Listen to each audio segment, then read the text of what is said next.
आज आध्यात्मिकतार अवक्षय अमानविकतार जो अराजकता देखा देइछि एभली आध्यात्मिक अवक्षय को अवरोध करिवार एक आंतरिक उद्यम आत्मचेतना एक परिवर्तित परिस्थिति रे डिजिटल इंडिया सहित ताल मिलाई वैदिक चिंता और चेतना को लोकप्रिय करिवार एक सफल प्रयास आत्मचेतना।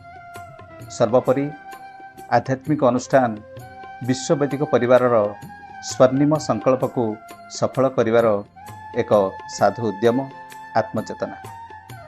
आत्मचेतनार आउ एक सद्यतम अध्याय को स्वागत करुच्ची मु प्रणव। से भली जने दर्शक जानिବାକୁ चाहछन्ती सेमिति गोटे प्रश्न जे ऋषि काहाको कुहा जाय। आमे पुराण मानकरे ऋषि मानकर कथा शुणु। विभिन्न शास्त्र ऋषि मानकर नाम आसे, तेणु आमे जानिया दरकार जे ऋषि किए बा ऋषि कौन। ऋषिर अर्थ होची जे ऋषय मंत्र द्रष्टार अर्थात जो माने वेद मंत्रर द्रष्टा अटंती किंतु स्रष्टा नुहंती। वेद मंत्रर स्रष्टा होचंती स्वयं ईश्वर एवं सही मंत्रर द्रष्टा होचंती ऋषि माने। विभिन्न ऋषि माने विभिन्न प्रकार वेद मंत्रर द्रष्टा अटंती। से माने तांकर तपस्या बल सही वेद मंत्र को गवेषणा करिसेंती, वेद मंत्र उपरे विभिन्न प्रकार व्याख्या करिसेंती एवं सही व्याख्या को आम मान पई रखी जाइछंती विभिन्न शास्त्र माध्यम रे। तेणु ऋषि अर्थ होची जो माने वेद मंत्र उपरे तपस्या करिसेंती, ध्यान करिसेंती, गवेषणा करिसेंती एवं ध्यान बल रे से मंत्र मध्य कौन गूढ़ तथ्य रही, गूढ़ रहस्य रही, गूढ़ अर्थ रही, से अर्थ को व्याख्या करिसेंती जगतर उपकार पाई, आम मानकर मंगल पाई, समस्त हित पाई। तेणु ऋषि माने होचंती मंत्र द्रष्टा, तेणु तांकु आमे ऋषि कहू। से दर्शक ही आउ गोटे प्रश्न पचारिछंती जे वेद ऋषि को किपरि प्राप्त होइतिला। जेतेबेले वेद सृष्टि करागला सेतेबेले अनेक ऋषि मुनि मान थिले, किंतु जो चारिजण ऋषि अंतर रे वेद प्रकट करागला से चारिजण ऋषि घोर तपस्वी थिले,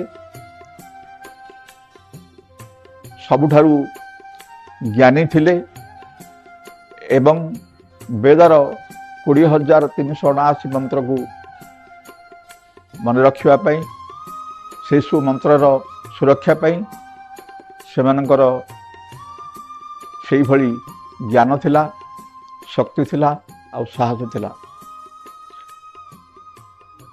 एही वेद मंत्र गुड़िक ऋषि मानकर अंतःश्रवण रे किपरि प्रवेश कला से समय योगी अरविंद तो सुंदर भाषा लिखिछंती जे जो चारिजण ऋषि पूर्वरु कठोर तपस्या करी वेद ज्ञान धरी रखिबा पाई, वेद ज्ञान को आहरण करिबा पाई योग्य विवेचित होइथिले, सही योग्य विवेचित ऋषि मानक अंतर रे ईश्वर प्रथमे वेद प्रकट करती। आउ से वेद अरविंद उल्लेख करिसेंती जे ऋषि मानकर अंतःश्रवण रे ता प्रकटित हला। तेबे किपरि प्रकटित हला तार उत्तर होची जे आमे साधारणतः आमे बुझी पारू जे आमे जेतेबेले कौनसी भल कर्म करिबा, उत्तम कर्म करिबा, आमको अंतर भितर आत्मसंतोष मिले अंतर भितर कहीं आमको आमर काम को प्रशंसा कला भाया लगे, आमको धन्यवाद देला भाया लगे, सीटा हूँ आमर आत्मसंतोष। आउ जिते बेले आम कौन सी मंद कर्म करूँ, खराब कार्य करूँ, सेते बेले आम भितर कहीं जने आमको से कर्म बारण करे बा आमर कर्म पाई आमको से निंदा करे, जा फल कि आम अंतर भितर आम गोटे प्रेरणा पाऊ, प्रेरणा शुणु, से प्रेरणा हूँ जे आमको भय संकोच लज्जा आसे। अर्थात आमर अंतर भितर कहीं जने आमको भल प्रेरणा दौरान एवं जदि आम खराब काम करूँ ताहले आमको भितर बारण कर तथ्य एसबू विषय आम साधारणतः जानू, आम समस्त से अनुभूति अच्छी। ठीक से ही वेद ज्ञान जो 20,379 मंत्र कहली, ए वेद ज्ञान पूर्व रही आसला, ऋषि मान अंतर में प्रकट होगा पूर्वर से सब ज्ञान जो रही ताकू कहती तिरोहित ज्ञान।